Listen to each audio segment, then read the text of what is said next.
బడుగుల జీవితాలు బాగుపడాలి, ప్రభుత్వ విజన్ ఆ విధంగా ఉండాలి. సీఎం చంద్రబాబు నాయుడు వికసిత ఆంధ్రప్రదేశ్ 2047పై నీతి ఆయోగ్తో చర్చించిన ముఖ్యమంత్రి. నీతి ఆయోగ్ సీఈఓ సుబ్రహ్మణ్యంను సత్కరిస్తున్న సీఎం చంద్రబాబు నాయుడు గారిని నీతి ఆయోగ్ సీఈఓ నిన్న ఆంధ్రాకు వచ్చిన సందర్భంగా ఆయన సత్కరిస్తూ ఆయనకు సంబంధించిన మీటింగ్లో మాట్లాడింది చంద్రబాబు నాయుడు గారు. బడుగుల జీవితాలు బాగుపడాలి, బడుగుల జీవితాలు బాగుపడాలని అన్ని రాజకీయ పార్టీలు చెబుతున్నాయి. మరి వాళ్ళ జీవితాలు అట్లే ఉంటున్నాయి. ఏ రాజకీయ పార్టీ పట్టుకోండి, బడుగుల జీవితాలు బాగుపడాలి, మేము ఉన్నదే బడుగుల కోసం, దళితుల కోసం, ఎస్టీల కోసం, ఎస్సీల కోసం, అట్టడుగున వర్గాల కోసమే ఉన్నాం, మేము పని చేస్తున్నాం దానికోసం అంటారు. కానీ ఆ వర్గాలు అక్కడే ఉన్నాయి, బడాబాబులు పైకి వస్తున్నారు. అన్ని పార్టీలు బడుగులే బాగుపడాలంటారు, బడాబాబులు బాగుపడొద్దని బయటికి చెప్తారు. కానీ బాగుపడేది మీ ప్రభుత్వ విధానాల వల్ల బాగుపడుతున్నది ఎవరు? బడాబాబులు బాగుపడుతున్నారు. మీ పెట్టుబడిదారు విధానాలు, పెట్టుబడులు తేటం దీంట్లో మొత్తం కూడా బడాబాబులకు మేలు చేసే కార్యక్రమమే. ఇదే చంద్రబాబు నాయుడు గారు గతంలో ఉమ్మడి ఆంధ్రప్రదేశ్ ముఖ్యమంత్రిగా ఉన్నప్పుడు విజన్ 2020 అన్నారు, అయిపోయింది విజన్ 2020. ఇవాళ 24లో ఉన్నాం.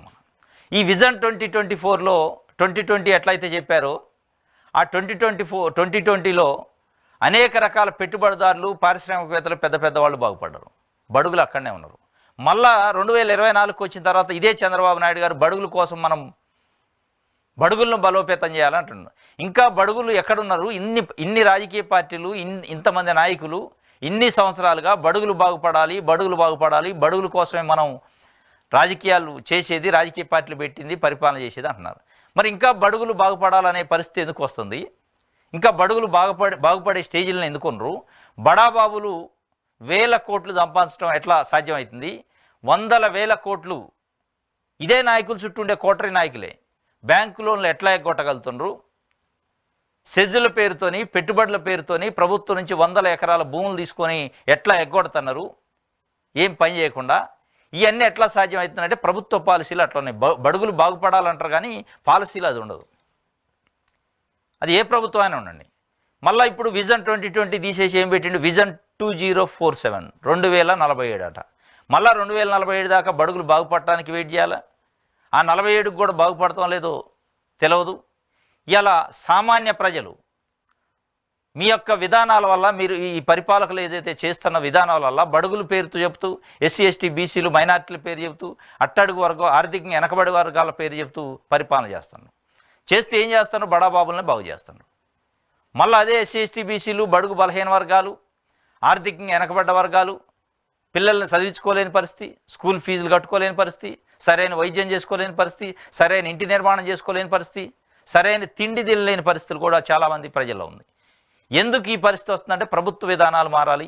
సంపద నేను సృష్టిస్తా అంటాడు చంద్రబాబు నాయుడు గారు. సంపద సృష్టించడం ఏమగానో అప్పులు ఇచ్చేస్తున్నారు. సంపద సృష్టించడం కాదు, సంపదను పంచాలి. సంపద సృష్టిస్తా అంటారు కానీ ఎవరు కూడా సంపదను పంచుతా అంటారులే.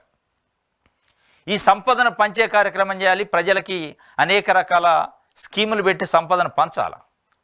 ఆ సంపదతో వాళ్ళు అభివృద్ధి చెందినట్టు చేయాలి తప్ప మీరు సంపదను సృష్టిస్తున్నారు. ఎవరికి సృష్టిస్తున్నారు? బడా బాబులకి క్రియేట్ చేస్తున్నారు. బడా బాబులు మీ చుట్టూ ఉండే కోటరీ నాయకులు సంపదని సృష్టించుకుంటున్నారు. పేద ప్రజలు మళ్ళా ప్రభుత్వాలపైన ఆధారపడే స్టేజ్కే తీసుకొస్తున్నారు. ఇది ముఖ్యంగా జరుగుతుంది. బడుగులు జీవితాలు అయితే బాగుపడాలంటుండు 2047కు మళ్ళా, అంటే దాదాపు ఇంకొక 23 సంవత్సరాలు ముందుకు పోతుంది. 2020 అయిపోయింది, 2047కు పోయింది. విజన్ 2020 నుంచి విజన్ 2047కి పోయింది. ఇది ఆయన చెబుతున్న పరిస్థితి. బడుగులు బాగుపడాలని అందరు కోరుకునేది, కానీ ఆ బాగుపట్టాల. ఇప్పుడు వచ్చిన బాధ అది. అన్ని రాజకీయ పార్టీలు, అన్ని సంఘాలు అన్ని బడుగులు బాగుపడాలని కోరుకుంటున్నారు. చిత్తశుద్ధి లేదు, అందుకే బాగుపట్టాలి. వాళ్ళు బడా బాబులు బాగుపడతారు ఈజీగా. సూట్లు బూట్ వేసుకున్న వాళ్ళకి మీ దగ్గర అపాయింట్మెంట్ దొరికింది. వాళ్ళు అడిగిన ఎజెండా ప్రకారం చట్టాలు అవుతున్నాయి. చట్టసభల్లో వాళ్ళు ఫ్రేమ్ చేసిన పద్ధతిలోనే చట్టాలు అవుతున్నాయి. బడుగు బలహీన వర్గాలు బడుగులకు ఏం కావాలని కోరుకుంటున్నారు, వాళ్ళకి సంబంధించిన చట్టాలు కావట్లే. వాళ్ళకు కావాల్సిన బడుగు బలహీన వర్గాలకు కావాల్సిన కోరికలు ఏందనేది వినకుండానే మీరు ఏది కోరుకుంటున్నారో అది ఇస్తున్నారు. ఒక పెన్షన్ ఇద్దామా, ఒక లోన్ ఇద్దామా, ఒక చిన్న 10,000 ఇద్దామా, 5,000 ఇద్దామా, ఈ పద్ధతిలో ఉంది తప్ప వాళ్ళని ఆర్థికంగా పరిపుష్టి చేయటం, వాళ్ళ జీవితాల్లో మార్పు, వాళ్ళ కుటుంబాల్లో మార్పు తెచ్చే కార్యక్రమం చేయట్లే. ఎందుకంటే అట్నుంచి రావట్లే. మీరు పేద ప్రజల గురించి చట్టాలు చేసేటప్పుడు పేద ప్రజల అభిప్రాయం తీసుకొని చట్టాలు చేస్తే ఆ చట్టాలు ఫలవంతంగా ఉంటాయి, బడుగులు బాగుపడతారు. అదే పెట్టుబడిదారులు బడాబాబులకు సంబంధించి చట్టాలు చేయాలి, వాళ్ళకి సెజుల్ పేరుతో భూములు ఇవ్వాలన్నా, వాళ్ళకి పెట్టుబడులు ఇవ్వాలన్నా, బ్యాంకు లోన్లు ఇవ్వాలన్నా, గవర్నమెంట్ షూరిటీ ఇవ్వాలన్నా వాళ్ళు డిపిఆర్ అని పెడతారు. డీటెయిల్ ప్రాజెక్ట్ రిపోర్ట్లు ఎట్లయితే ఇస్తారో అట్లా వాళ్ళు ఇగో మాకు ఈ పద్ధతిలో చట్టం కావాలి నాయన అని మీ కాడికి వచ్చి ఒక డాక్యుమెంట్ ఇస్తే అదే చట్టం చేస్తారు మీరు. కానీ ఎట్ ద సేమ్ టైం పేద ప్రజల వైపు నుంచి కూడా అట్లాంటి అపీల్స్ కానీ, అట్లాంటి సూచనలు కానీ, అట్లాంటి డ్రాఫ్ట్ తీసుకోరు. మీరు తీసుకున్నా దాన్ని బుట్టలో వేస్తారు, మీకు నచ్చిన పద్ధతిలో ఓట్లు రాలే పద్ధతిలో స్కీములు పెడతారు తప్ప ప్రజల జీవితాల్లో బాగుపడే స్కీములు పెట్టరు అనేది ఇలా అన్ని రాజకీయ పార్టీలు ఇదే పద్ధతి ఉంది. మీరు సంపద సృష్టించడం కాదు, సంపదను పంచాలి అనేది ప్రజలు కోరుకునేది.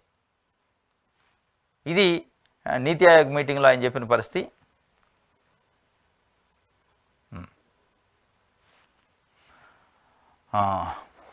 నెక్స్ట్